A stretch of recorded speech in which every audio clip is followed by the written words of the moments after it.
गेल्या 2 दिवसांपासून तुमची चर्चा सोशल मीडियावर आहे. तुम्ही माजी सहकारी म्हणून मनोज जरांगेंच्या ओळखल्या जाता. सुरुवातीला तुमचा परिचय थोडक्यात सांगा आणि तुमचा नेमका सगळा आक्षेप काय आहे तो थोडक्यात. सगळ्यात महत्त्वाचं म्हणजे मनोज जरांगेची सहकारी असं म्हणता येणार नाही. मी मराठा आरक्षणाची सहकारी होते. जो मराठा आरक्षणासाठी आवाज उठवेल त्याच्यासोबत मी अगदी प्रामाणिकपणे जातीने स्वतः हजर राहायची. आणि मनोज जरांगेसोबत जरी मी स्वतः हजर नसेल तरी मी सोशल मीडियाच्या माध्यमातून वारंवार त्यांना सपोर्ट करत होते, त्यांची बाजू घेत होते, मांडत होते, त्यांच्या बाजूने बोलत होते. त्याचं कारण ते मराठा आरक्षणासाठी लढा त्यांनी उभारला होता आणि म्हणून मी मनोज जरांगेच्या सोबत होते. नेमकं कुठे आक्षेप आहे तुमचा? आता गेल्या काही दिवसांपासून तुमच्या व्हिडिओमध्ये तुम्ही सातत्याने जरांगेंच्या विरोधात बोलताय. कुठे चुकतंय जरांगेंचं असं तुम्हाला वाटतं? जरांगेचं खरं तर अगोदरपासून चुकतच आले. त्यांनी जे काय महाराष्ट्राला वेडं बनवलं, जे काय तिथं दंगल घडली का घडवली, खरंच त्याचा सरकारने ना शोध लावावा. आता ही शंका निर्माण व्हायला लागली. त्या दंगली तिथं जे काय झाली, मारहाण झाली, पोलिसांकडनं लाठीचार्ज झाला, त्याच्यानंतर अखंड महाराष्ट्राने उद्रेक महाराष्ट्राचा बाहेर निघाला आहे. त्याबरोबर मी होते, कारण चळवळीची कार्यकर्ता मी आहे, चळवळीचा भाग मी आहे. आणि तेव्हापासून मी मनोज जरांगेला त्यांच्यासोबत मी जोडल्या गेली. मनोज जरांगे कोण हे मला वाटतं मीडियाला पण माहीत नसणं अगोदर. हे बोलतायत मी या संघटनेत काम केलं, त्या तुम्हाला तरी माहिती होतं का मनोज जरांगे कोण आहे अगोदर? ज्या वेळेला लाठीचार्ज झालाय, अखंड महाराष्ट्राने त्यांना डोक्यावर घेतलं, सर्व पक्षीय आमदार त्यांना भेटायला गेले. अगदी डॉक्टर प्रकाश आंबेडकरांपासून ते पार जलील असेल, राजसाहेब ठाकरे असतील, पडळकर असेल, सर्व सत्ताधारी आणि विरोधी पक्ष सर्वच त्यांना भेटायला गेले. आणि त्याच्यानंतर मनोज जरांगेचा चेहरा हा महाराष्ट्राने बघितला आणि महाराष्ट्राने त्यांना डोक्यावर घेतलं. त्याचं कारण सर्वसामान्य तळागाळातल्या लोकांनी त्यांना सपोर्ट केला आहे. आणि म्हणून आज मनोज जरांगे जे काय आहे व्यक्तिमत्व ते आपल्यासमोर आहे. त्याचं कारण एवढं मोठं आहे ना की मनोज जरांगे भोळा बाबडा माणूस, साधा सरळ बोलणारा, अगदी आपली भाषाशैली आहे ती न बदलणारा, अगदी म्हणजे जी सभ्य भाषा नाही म्हणता येणार, त्यांची जी भाषाशैली आहे किंवा जे काय आहे त्यांचं त्या भाषेत बोलणारा, म्हणून महाराष्ट्राने आणखी जास्त त्यांच्यावर विश्वास ठेवला की नाही. आता आम्हाला अगदी महाराष्ट्रासोबत मीही विश्वास ठेवला होता की आम्हाला निस्वार्थ नेतृत्व मिळालं. तुम्ही शेवटपर्यंत कधी त्यांच्यासोबत? मी 1 महिन्यापूर्वीपर्यंत होते, जोपर्यंत तुम्हाला सांगते मला काही गोष्टी बऱ्याच प्रामुख्याने लक्षात येत होत्या. ज्या वेळेला नामदेवराव जाधव यांच्यावर शाईफेक झाली त्याही वेळेला या माणसाने शब्द त्यांच्या बाजूने काढला नाही. ज्या वेळेला मंगेश साबळेंनी गाडी फोडली त्याही वेळेला मंगेश साबळेला हा माणूस म्हणतोय कोण आहेत ते मला माहीत नाही, मी ओळखत नाही त्यांना. ज्या वेळेला मला गलिच्छ भाषेत बोलल्या जाते, मी याची बाजू घेऊन भुजबळला एवढं ट्रोल केलं होतं. मी तळतळीनं बोलतीये की माझा भाऊ आजारी आहे, मला या लोकांचा विरोध करायला मी एकटी बस आहे, परंतु आत्ता मला वेळ नाही आहे त्यांना उत्तर द्यायला.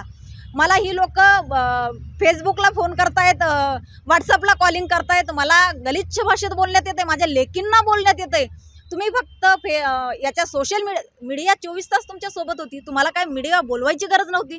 फक्त एक 30 सेकंद तुम्ही बोला माझ्यासाठी की त्या संगीता वानखेडेला का तुम्ही ट्रोल करताय, तिला एकटी समजू नका, बस एवढंच बोला असं म्हणत होती मी. का तर माझ्या मुलींपर्यंत आले. गलिच्छ मी सांगू शकत नाही तुम्हाला, एवढं माझ्या मुलींना बोलण्यात येत होतं. भुजबळचे कार्यकर्ते बोलत होते, परंतु या बाबाचं वक्तव्य असं होतं की मी त्या बाईला सांगितलं नाही बोलायला. कुणीही उठतंय आणि काय उगाच प्रसिद्धीसाठी काहीही करताय. हे मी नाही बोलणारी, मला आरक्षण महत्त्वाचं आहे. हे मला माझ्या त्यांच्याही सहकार्याने आणि माझ्याही भावाने तिथल्या मला ऐकवलंय त्याचं बोलणं. आणि त्यावेळेला फार मनस्ताप झाला की अरे आज मी एवढं या माणसासाठी. आणि मग नंतर मला काही गोष्टी त्यांनी सांगितल्या की ताई आम्हाला बऱ्याच दिवसापासून असं वाटतंय तुम्हाला सांगावं, शांत बसा, पण तुम्ही कुणाचं ऐकत नसता हे आम्हाला माहिती आहे. आणि मग त्यांनी मला म्हटलं हे माझ्याही लक्षात येत होतं, ह्या गोष्टी माझ्याही लक्षात येत होत्या की अरे हे कुठेतरी चुकतंय, काहीतरी गडबड आहे. समोर आलेला आहात याचं नेमकं कारण काय? इतक्या उशिरा का तुम्ही त्यांच्या विरोधात? नाही, तुम्ही माझं बघा, मी त्यांना 1 ते 1.5 महिन्यापासून मी त्यांचा विरोध करते. मी आत्ता नाही, मी माझं यूट्यूब चॅनल असेल, माझा फेसबुक असेल, मी त्याच्यावर त्यांचा विरोध करते. मला ट्रोल करण्यात येतंय, मी रडतीये ढसाढसा. मी विषाची बाटली घेऊन सोशल मीडियाच्या पुढं बसतीये, फेसबुक पुढं, की मी विष पेईल, मला ट्रोल करू नका, माझ्या लेकींना बोलू नका. मला उदयनराजेंच्या सहकाऱ्यांचे फोन येत आहेत, ताई उदयनराजांना आम्ही तुम्हाला भेटण्याची तरतूद करतोय, तुम्ही इकडे या साताऱ्याला, म्हणजे लोकांची तोंड गप्प होतील. आज छत्रपतींची गादी मला सपोर्ट करायला तयार आहे, परंतु हा माणूस फोन करून एक शब्द बोलत नाही हो. सहानुभूतीसाठी सुद्धा, की कधी काळी या भगिनीने आपल्याला मदत केलेली आहे, खंबीरपणे आपल्यासाठी उभी राहिलेली आहे सोशल मीडियावर. नाही, या माणसाचा मला फोन नाही आला किंवा याच्या सहकार्यांचा सुद्धा परत नाही फोन आला मला. मुळात प्रश्न असा आहे की तुम्ही म्हणताय की तुम्ही 1 महिन्यापूर्वी त्यांच्या बरोबर होतात. अनेक वेळा जरांगे असं बोललेले आहेत की मी स्वतः समाजाशी बोलतो, सहकाऱ्यांशी बोलतो आणि मगच निर्णय घेतो. असं काय झालं 1 महिन्यानंतर किंवा 1 महिन्यापूर्वी की त्यांनी तुमच्याशी बोलणं टाळलं किंवा समाजाशी ते बोलत नव्हते का, असं तुमचा आरोप? नाही, अजिबात नाही. हे फक्त कॅमेऱ्यासमोर बोलण्यासाठी होतं.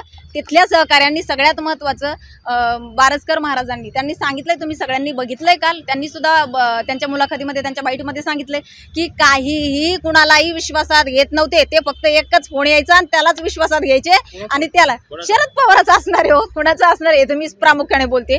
शरद पवाराचाच फोन त्या माणसाला चालू आहे. अख्खे आंदोलन जे काय उभारले गेलेत ना, आंदोलनाचा खर्च जो काय आहे ना, तो शरद पवारांनीच केलेला आहे. हे येईल कालांतराने. मला माहिती आहे खूप ट्रोल करण्यात येणार आहे मला याच्या अगोदर, आणि मला करतायत, मला काही फरक पडत नाही त्या गोष्टीचं. मी सत्य मांडत असते, मांडत राहणार आणि मांडतीये. माझं तोंड कुणी गप्प करू शकत नाही. पण तुम्हाला असं का वाटतं की हा सगळा डाव जो आहे तो शरद पवारांनीच आखला गेला? तुमच्याकडे काय प्रूफ आहे? येस, अहो दिसतंय उघड्या डोळ्यांनी. काय प्रूफ? बारसकर महाराजांकडे. आणि सगळ्यात महत्त्वाचं, पहिलं तुम्हाला एक शब्द सांगते मी, तो विसरून जाईल परत, आणि बोलते मी नंतर की मला का वाटतं ते. कालची बाईट बघितली का तुम्ही जरांगीची? जरांगे बघा, बारसकर महाराजांनंतर जरांगे काय बोललाय, हे तर 1-2च आहेत हो, अजून 10-15 येतील.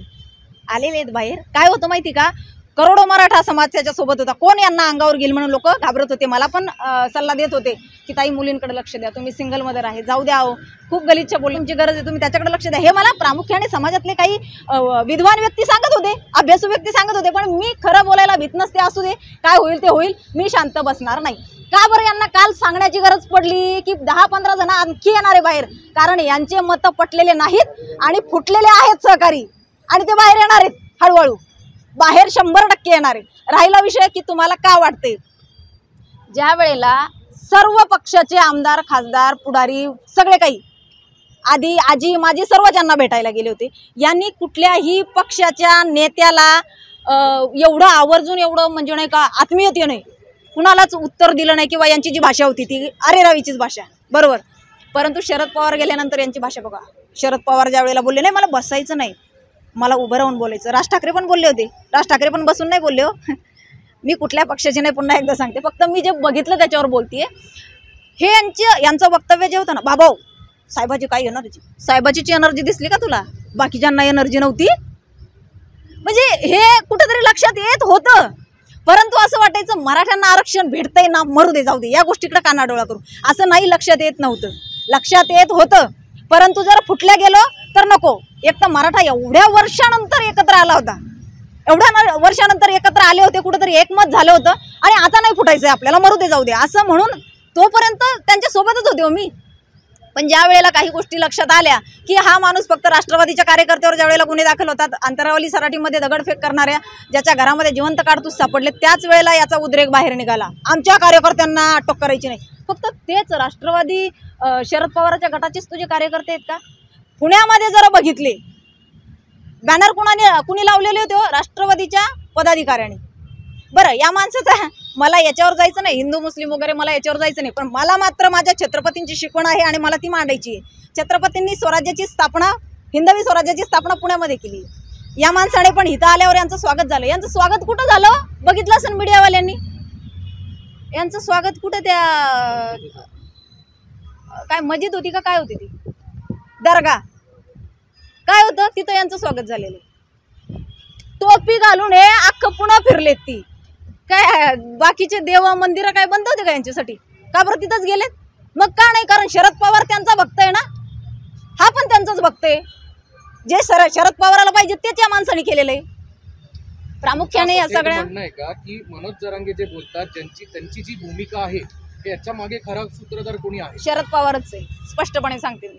त्याच्या मागं फक्त कारण शरद पवाराचा पक्ष संपलेला आहे. शरद पवाराला आता मनोज जरांगेच्या माध्यमातून वोट बँक तयार करायची आहे, आणि त्याच्यामुळं हा सगळा काही राडा, हा सगळा काही गोंधळ, किंवा हे काय त्यांनी जे नाटक थोतांड केलंय, हे सगळं शरद पवार याच्या पाठीमागची जे काय त्याला सुरक्षा चक्र प्रदान केलेलं आहे ते शरद पवार. आणि शरद पवार सांगेल तसंच तो माणूस वागतो, कुणाचंही मत घेत नाही.